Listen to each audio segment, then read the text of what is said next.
Bien, Dios bendiga su vida, mis amados hermanos. Un gozo y un privilegio poder estar una vez más en la casa del Señor. Recuerde que no hay mayor privilegio que estar en la casa de Dios. Rápidamente vamos a ir a las Escrituras. El día de hoy el mundo está celebrando la tal llamada Semana Santa, que de santo no tiene nada que ver. Amén. Por eso que el Señor dijo: cuando conozcan la verdad, serán verdaderamente libres. Gloria a Jesús. Así es que vamos a ir rápidamente a la Escritura. El día de hoy queremos predicar bajo el tema la última semana de Jesús en la tierra. Ese es el tema. Vamos a abrir la serie porque amerita conocer la última semana, qué es lo que pasó, hermanos, en el ministerio de Cristo. La última semana del ministerio de Jesús es el tema en esta hora. Vamos a ir al libro de San Juan, capítulo 18, verso 1 en adelante. San Juan, capítulo 18, verso 1 en adelante. Un saludo cordial para todos los hermanos, amigos que siempre nos están sintonizando. Un saludo cordial para nuestra hermana Evelyn, también que está conectada a través del canal. Ella no ha podido venir el día de hoy, pero está ahí sintonizándonos, acompañándonos en el culto. También los hermanos nos están preguntando qué iglesia es. La iglesia se llama Cristo el Salvador, aquí en San Pedro, Chimbote, Perú. Nos están viendo desde afuera de esta nación. Dios bendiga su vida a sus hermanos que siempre también están ahí conectados. Bien, nos ponemos en pie rápidamente en reverencia a la palabra. San Juan 18, verso 1 en adelante. La palabra siempre se lee para la gloria del Padre que nos creó, gloria del Hijo que nos salvó y gloria del Espíritu Santo que está presente. Y la iglesia de Cristo dice, y la iglesia de Cristo dice, palabra de Dios es esta. Habiendo dicho Jesús estas cosas, salió con sus discípulos al otro lado del torrente del Cedrón, donde había un huerto en el cual entró con sus discípulos. Y también Judas, el que le entregaba, conocía aquel lugar porque muchas veces Jesús se había reunido allí con sus discípulos. Judas, pues, tomando una compañía de soldados y alguaciles de los principales sacerdotes y de los fariseos, fue allí con linternas y con antorchas y con armas. Pero Jesús, sabiendo todas las cosas que le habían de sobrevenir, se adelantó y les dijo: ¿a quién buscáis? Le respondieron: a Jesús Nazareno. Jesús le dijo: yo soy. Y estaba también con ellos Judas, el que le entregaba. Cuando les dijo: yo soy, retrocedieron y cayeron a tierra. Oramos. Padre Dios del cielo, de la tierra, gracias de todo corazón te damos por habernos concedido un día más de vida en esta tierra. Gracias por el privilegio de estar en tu casa, Padre mío. En esta hora nos humillamos ante ti pidiéndote perdón por nuestros pecados, por nuestras faltas, por nuestras fallas, Dios eterno, pidiéndote, amado Dios de la gloria, que seas tú tomando control de nuestra vida, de nuestro cuerpo, alma y espíritu en esta hora. Mientras tu palabra es predicada, Padre mío, seas tú libertando, seas tú consolando, seas tú sanando, seas tú bendiciendo, seas tú dando vida a cada uno, Padre mío, de lo que necesita, tanto de los presentes como aquellos que están, Señor Dios mío, a través de las redes sociales, o aquellos que todavía van a ver estas predicaciones, bendito Dios, en los días que aún queda, Señor Dios mío, en esta tierra. En el nombre de Jesús, bendito Padre, atamos al hombre fuerte, atamos a todo principado, a todo potestad, a todo espíritu que no glorifica tu nombre en esta hora, en el nombre de Jesús. Todo poder del diablo en esta hora es cancelado en el nombre de Jesús, porque hay poder en la sangre de Cristo Jesús y el diablo no tiene parte en nosotros, bendito Dios. Declaramos la victoria en el nombre que es sobre todo nombre, en el nombre de Cristo Jesús nuestro Señor. Amén. Amén. Tome asiento, por favor. Mantenga la Biblia abierta. El diablo tiembla porque va a escuchar esta verdad que nunca se le dice. La última semana del ministerio de Jesús. Hoy, escuche bien, ha empezado ya en el mundo entero una gran mentira. La mentira de la tal famosa llamada Semana Santa. que de santa no tiene nada que ver, porque es una semana donde los satanistas, los brujos, los hechiceros, los demonios, principados, potestades y el mismo diablo festejan, porque lo que ellos celebran en esta semana es como ellos golpearon al maestro, como ellos lo escupieron, como ellos lo crucificaron, como ellos lo mataron, según dicen ellos. Eso es lo que celebran ellos, y esa doctrina se está enseñando en el mundo entero, diciendo que el diablo triunfó, hermano, sobre Cristo, porque lo mató. Aquel que vence es aquel que queda con vida, y el que quedó con vida es el diablo, y Jesús murió. Eso es lo que se les enseña a los satanistas. Pero sin embargo, la otra cara de la moneda, los cristianos celebran como Jesús vino aquí y pasó de repente lo que pasó, y que bueno, que fue al cielo, resucitó, y todo lo hacen de repente de una manera, a su manera de pensar de ellos, pero no es a la manera de pensar de ustedes. El mundo entero ha sido engañado por el diablo, porque la Biblia dice que el diablo es padre de toda mentira. Lo que se celebra hoy, la gente que dice acordarse de Dios, durante todo el año no se acuerdan de Dios, pero quieren en estos 2 días, y ni siquiera una semana, sino en estos 2 días, donde es un periodo largo, acordarse de Él para salir a divertirse, a tomar, a pasear, a fornicar, a adulterar, porque eso es lo que se hace y nadie dice nada de esto. Y eso es lo que pasa en el mundo. No existe la tal Semana Santa. Todas las semanas son santas para aquellos que tienen temor de Dios. Por eso, y la semana, escuche bien, la muerte de Cristo nosotros deberíamos recordarlo siempre, porque fue un mandamiento de Él antes de partir para el cielo. Él mandó que recordemos su muerte, no solamente una vez al año como el mundo lo hace, sino cada vez que celebremos Santa Cena. Por eso que la Biblia, vayan conmigo, no pierda cita, por favor, vayan conmigo a la Biblia, gloria a Dios, al libro de 1 de Corintios, donde habla acerca de eso, ¿sí? Donde Jesús ordena y manda que se acuerde de, hermanos, su muerte. Permítanme buscar la cita bíblica. A ver, 1 de Corintios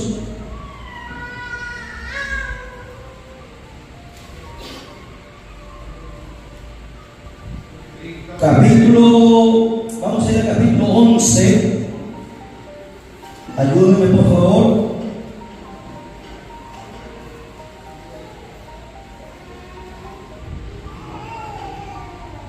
La muerte del Señor anunciada. Se me fue la cita bíblica ahí.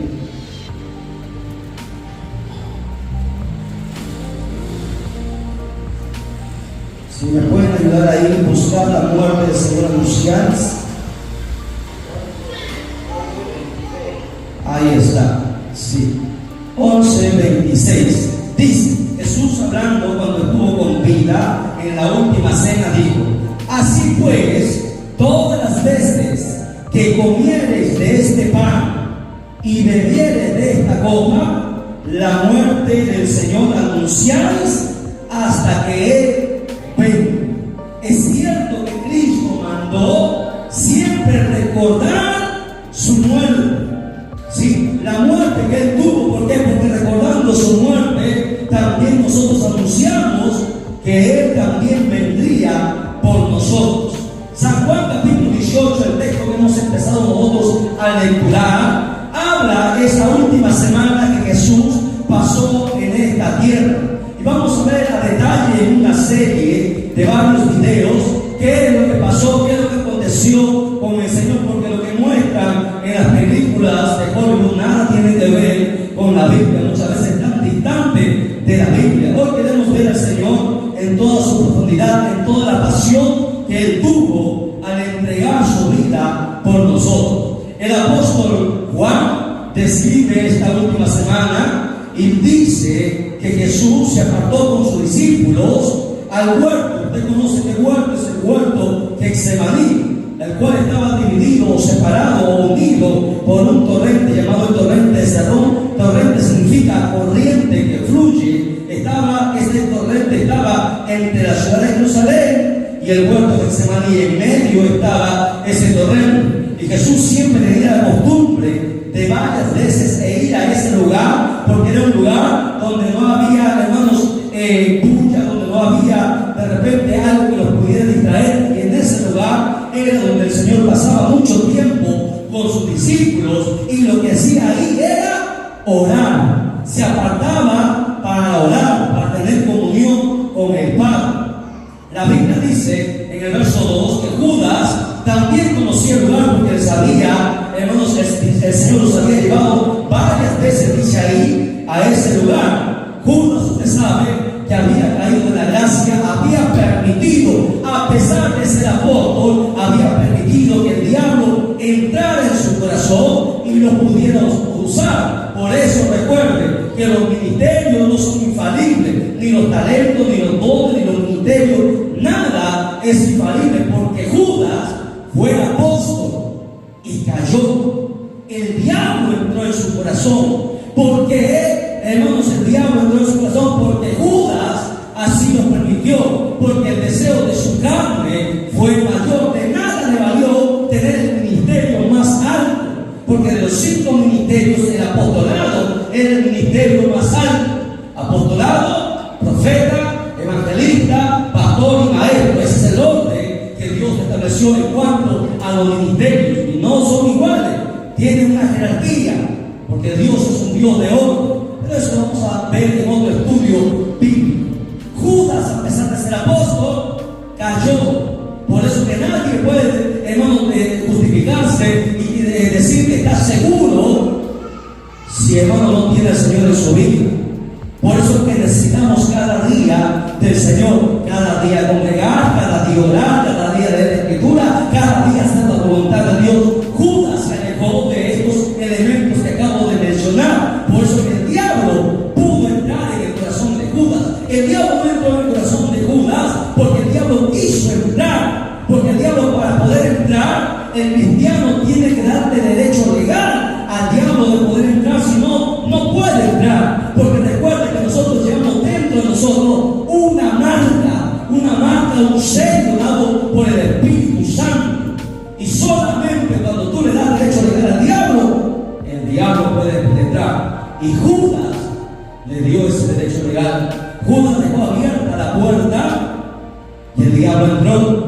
Sin que el Judas le invitara, el diablo así es. El diablo no espera que tú le invites. El diablo entra cuando puede entrar, no pide permiso, porque así es el diablo. Entró, engañó y tomó a Judas, y Judas llevó soldados consigo, porque Judas sabía dónde estaba Jesús. Había una orden de prender a Jesús, no lo encontraban por ningún lado, pero Judas se plantó y vendió al Señor por 30 monedas de plata y llevó a los soldados de sus enemigos. Porque recuerden que tanto ahí dice, los principales sacerdotes y fariseos eran los enemigos de Jesús. ¿Por qué? Porque los principales fariseos y sacerdotes, escuchen, sacerdotes y fariseos, los que conocían supuestamente la ley, tenían celo y envidia de Jesús, porque por más que ellos conocían Biblia, no podían hacer lo que Jesús hasta ese momento hacía. Por eso el celo, la envidia, es un pecado muy sigiloso. Cuando usted envidia o cela a alguien, el diablo entra en su corazón. Los sacerdotes se suponía que ellos amaban a Dios, se suponía que ellos enseñaban la palabra de Dios, se suponía que ellos intercedían por el pueblo, conocían la Escritura. Pero el celo, la envidia, corrompió sus corazones. Los fariseos, que eran los conocedores de las Escrituras, los intérpretes de la ley, su celo los cegó y el diablo entró. A pesar que fueron los escogidos para administrar al pueblo, el diablo penetró en ellos. Por eso que nunca, escuche bien, jamás tenga celo en su corazón. Porque el día que usted tenga envidia, hacerlo, escuche, ese día usted morirá espiritualmente. Ese día usted se secará espiritualmente. Ese día se marcará como el inicio de su caída. Porque Dios no permite eso. Y ellos cayeron, por eso que juntaron a sus soldados y lo enviaron con Judas para prender al maestro. Bueno, dice la Biblia que Judas los encontró donde siempre Jesús estaba. Nadie sabía, solamente los discípulos, el lugar secreto donde el Señor estaba. Iba y se apartaba, porque recuerde que Jesús siempre iba, todos los días caminaba, predicaba la palabra y sanaba a los enfermos. Y era cansado, era agotador. El ministerio que Cristo hizo todos los días era agotador, y él se cansaba. Y no iba a descansar a su casa. ¿Sabe por qué? ¿Por qué cree que Jesús no iba a descansar a su casa? ¿Quién me dice?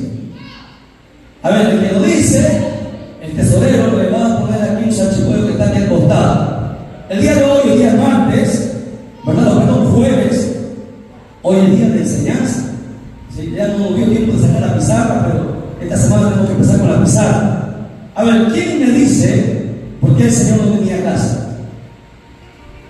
¿Sabía usted eso? A ver, hermana Adriana.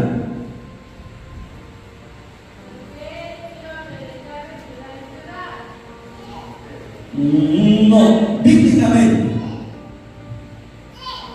Bíblicamente. Claro que iba a predicar de ciudad en ciudad. Pero hay un texto que señala que Jesús no tenía casa. Por ahí va. ¿Cuál es? Nadie, estamos grabando. La Biblia dice, Jesús mismo hablando, el Hijo del Hombre no tiene ni un lugar donde recostar su cabeza. No tenía casa. Era errante y, como decía hermana Adriana, iba de ciudad en ciudad predicando la palabra. Y luego se iba a ese lugar, el llamado huerto de Getsemaní. ¿A qué? A recargar fuerzas. ¿Cómo? ¿Cómo Jesús recargaba las fuerzas que él perdía todo el día? Pregunto, ¿usted puede caminar todo el día? Imagínense, hay gente que no camina, pero nada. Él caminaba todo el día y predicaba y sanaba. ¿Cómo Jesús recargaba fuerzas? Orando muy bien. Iba y oraba al Padre. Le decía a sus discípulos, ustedes quédense aquí y oren. Y él se apartaba a solas a orar. Porque así, escúchenme, porque así tiene que ser la oración. A solas. Aprenda a orar a solas, donde usted va a derramar su lágrima. Porque hay gente que no le gusta que le vean llorar. Se avergüenza y usted tiene que llorar. Si usted no derrama lágrimas, hay un problema en el cristiano. Supongo que están notando todas, porque hay varias enseñanzas, son cápsulas que están notando. Cuando usted no derrama lágrimas, hay un problema. Usted tiene que, y si usted no puede llorar, pues fácil, pídele, Señor, quebranta mi corazón. Necesitamos llorar. Si la Biblia dice que Jesús lloró, porque en el lloro, escuche bien, está la humillación. Y Dios dice, la Biblia, que a los soberbios los aborrece, pero a los humildes, a los que se humillan, ¿qué hace Dios? ¿Qué? Fuerza, no escucho, estamos grabando. Lo exalta. Al humilde lo exalta. ¿Usted quiere tener victoria? ¿Usted quiere que Dios escuche su oración? Derrame lágrimas. Toda oración sin lágrimas, aunque muchos líderes se van a molestar, no es oración. Vuelvo a repetir, toda oración sin lágrimas no es oración. La oración es con lágrimas, es con cariño, porque la oración tiene que sentirse. Tu corazón tiene que estallar delante de Él. Te estás presentando delante de Él y te estás humillando. Y delante de Él nadie puede resistir. Por eso que cuando no hay lágrimas, pidamos al Señor. Dígale así: Señor, Tú eres el martillo que quebranta la piedra. Quebranta la piedra de mi corazón. Enséñame a llorar. Enséñame.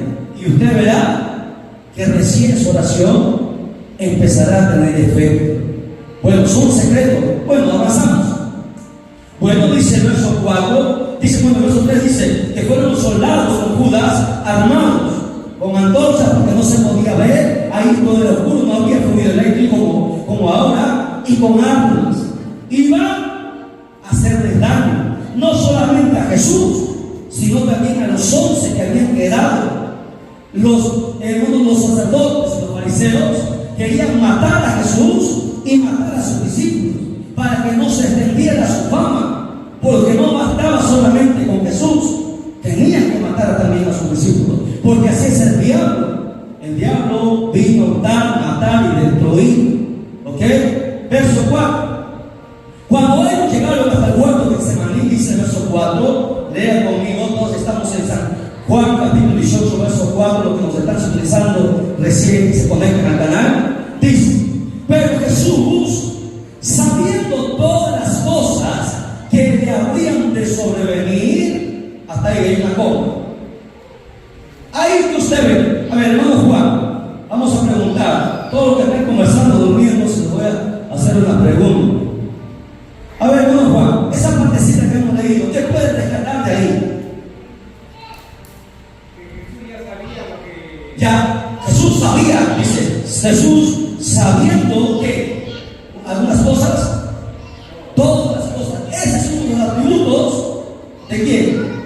¿Quién es el que sabe todas las cosas? Dios es uno de los atributos de Dios. ¿Cómo se llama ese atributo? A ver, Elmer, ¿cómo se llama ese atributo? Elmer. Omnisciencia. ¿Se olvidaron de los atributos que hemos enseñado? Hemos enseñado aquí los atributos de Dios. Fue una serie de más de 15, creo que 18 videos grabamos sobre los atributos de Dios. Recuerdo que eso lo vimos en pandemia. Predicamos y dimos las enseñanzas sobre los atributos de Dios. La omnisciencia, que quiere decir que todo lo sabe, que todo lo conoce, que todo lo escudriña. Antes, dice la Biblia, antes que la palabra esté en tu boca, Él ya lo sabe. Antes que el pensamiento sea concebido en tu mente, Él ya lo conoce. A eso se llama la omnisciencia. Aquí el apóstol Juan, porque Juan es el que escribe este libro, Juan está demostrando, escuchen, miren, el libro de Juan es un poco más complejo y más difícil de digerir, porque en Juan se muestra cómo Jesús fue escarnecido, cómo fue molido, cómo fue maltratado. Pero la intención principal del libro de Juan es que Juan aquí está demostrando que Jesús era Dios. Dice ahí, sabiendo todas las cosas, estaba resaltando la omnisciencia de Jesús, demostrando que Jesús era Dios. Eso muchos no lo ven, usted tiene que ver eso. La omnisciencia dice, Jesús sabiendo todas las cosas que le habían a sobrevenir, se adelantó a los soldados y les dijo, ¿a quién buscáis? ¿Ok? Le hace la pregunta, ¿a quién buscáis? 2 veces Jesús le hace esta pregunta, como lo vamos a ver más adelante. 2 veces le hace esta pregunta. ¿Por qué? Porque Jesús les estaba asegurándose que los soldados venían por Jesús, no tenían derecho sobre sus discípulos.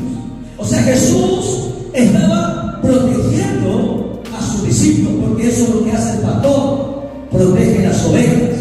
Dice el Señor que ninguna de ellas Él las perdió, las protegió, porque ellos venían por todos, los iban a pasar a todos, a Jesús y a los discípulos. Pero Jesús se adelanta y les hace la pregunta 2 veces, ¿a quién buscáis? Les obligó a los soldados decir por quién venían.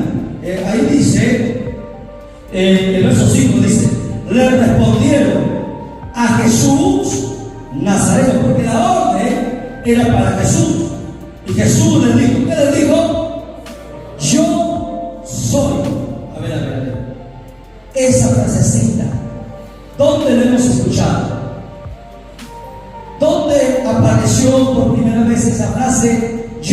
soy.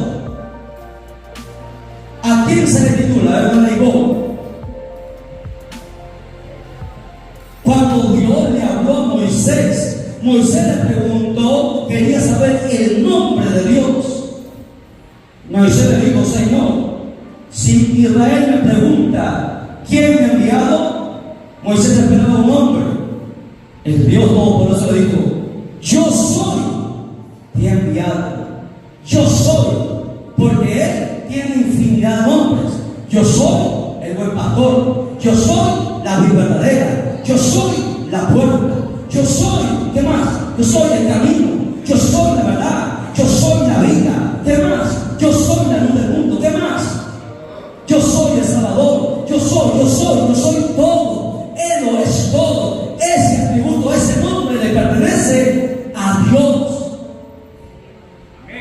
Juan vuelve a demostrar que Jesús era Dios. Con ese Jesús responde. No le dice, aquí está Jesús.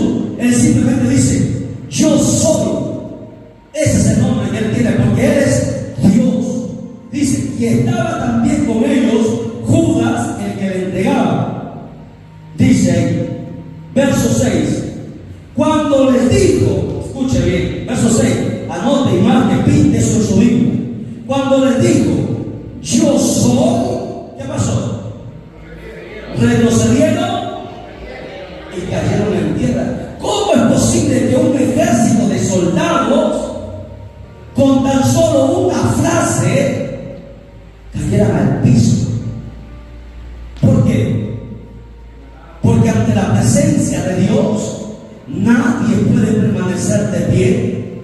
O sea, los soldados tenían que entender que aquel que estaba ahí no era un simple hombre. Dice que ellos no tuvieron fuerza y cayeron al suelo con tan solo esa frase. Jesús, para los satanistas, para los brujos y hechiceros, aprenda esto: el ejército no pescó a Jesús. Jesús, ese mismo instante, pudo haber sido libre. Ni siquiera pudieron haberse acercado a Él. Con tan solo decir la palabra, cayeron al piso. No pudieron levantarse. Se levantaron porque el Señor Jesús se los permitió.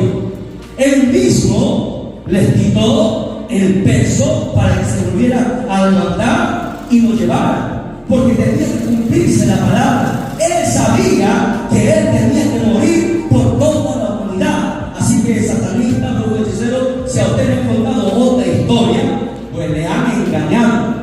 Los soldados cayeron al piso con tan solo una palabra del Señor. Jesús era Dios. Jesús tuvo dos naturalezas: hombre y Dios. Dos naturalezas. Dice ahí: retrocedieron y cayeron a tierra. Volvió pues a preguntarles: ¿a quién buscáis? Le voy a hacer la pregunta. Y ellos dijeron: a Jesús Nazareno. Respondiendo Jesús: os he dicho que yo soy. Pues si me buscan a mí, dejad ir a estos. ¿Ven la preocupación del Señor? ¿Cuánto Él nos ama? Los discípulos no estaban listos para soportar los escarnios que iban a pasar todavía, pero sí llegaría el día que pasaría. Escuchen, todo cristiano tiene que pasar muchos procesos, muchas lágrimas, muchas amarguras, muchos sinsabores. No existe cristianismo sin pruebas. No existe cristianismo, hermano, sin tema del sufrimiento. Todos los apóstoles murieron de manera terribles, cortados, aserrados como Tupac Amaru, descuartizados las extremidades, brazos y piernas, otros despellejados, otros crucificados de cabeza, otros, hermano, con flecha, atravesados del corazón por flecha. Todos murieron de manera terrible, los apóstoles y tanto los profetas también. Todos los cristianos van a tener que padecer. Todo el que tiene que ir al cielo va a tener que llorar mucho, va a tener que pasar una y otra prueba y otra prueba cada vez. Cristiano que no pasa pruebas no puede ir al cielo, porque se va a perder. Las pruebas son necesarias. Las pruebas son la bendición por la cual Dios nos permite, hermanos, al ser humano ser bendecido. Pero muchos no quieren las pruebas. En ese instante los discípulos no estaban aptos. Por eso le dijo: llevadme a mí, pero dejad ir a ellos, porque todavía no estaban listos. Pero llegaría el momento en que serían preparados, serían listos e investidos por el Espíritu Santo, harían la obra que tenían que hacer y luego tendrían que morir, porque así está escrito. Así que no me venga usted con que ya no puedo, con que ya hasta aquí nada más llegué. El que es de Dios permanece para siempre.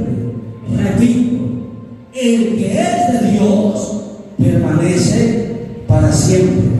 El Señor siempre nos va a cuidar cuando nosotros todavía no podemos, pero cuando ya estemos listos, mandará las pruebas, porque a través de ellas seremos promovidos.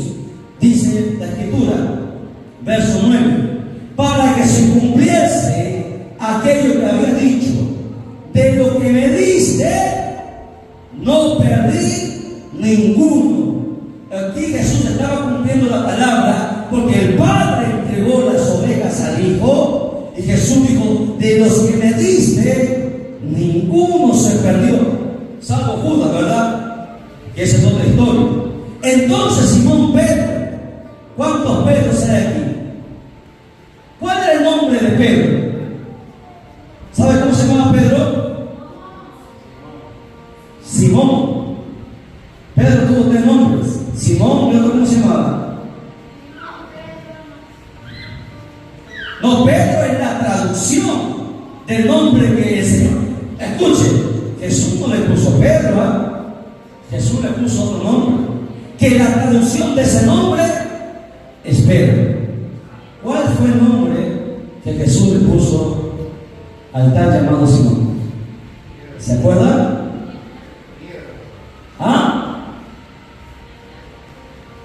Ya queda como tarea mañana. Ya busquen. Hay que probar su fidelidad. A ver si usted se toma el trabajo, por lo menos, de buscar el nombre verdadero de Pedro. Bueno, dice ahí: ¿qué pasó con este Simón Pedro? Que tenía una espada, la desenvainó e hirió al siervo del sumo sacerdote y le cortó la oreja derecha. Y el siervo se llamaba Malco. A ver, pregunto: iban a capturar al maestro de Pedro.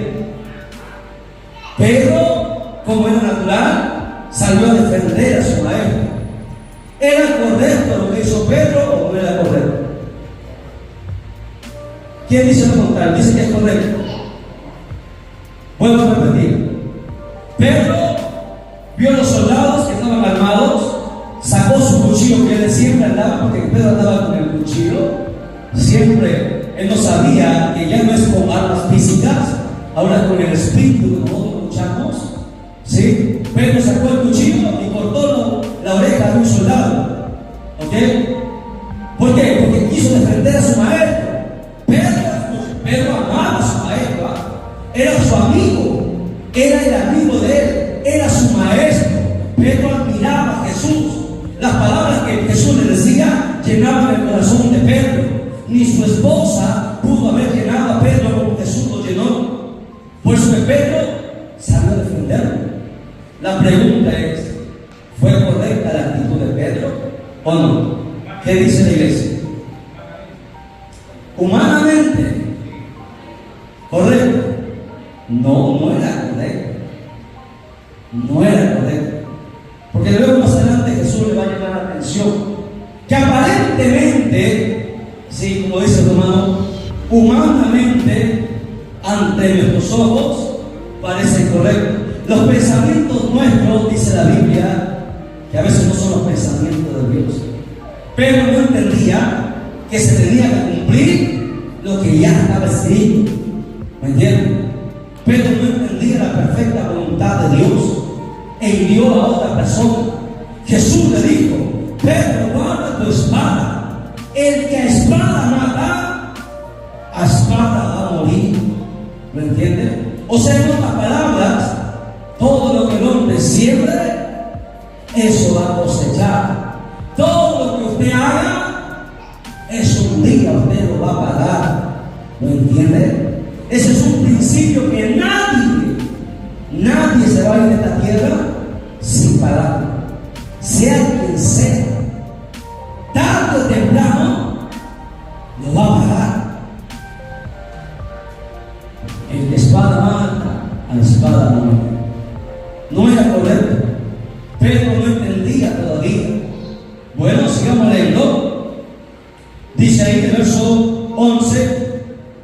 Jesús entonces dijo: Pedro, mete tu espada en la vaina de la copa, que el Padre, dice, que el Padre me ha dado, no la he de beber. En otras palabras, la copa que el Padre me ha dado, ¿cuál es la copa del Padre?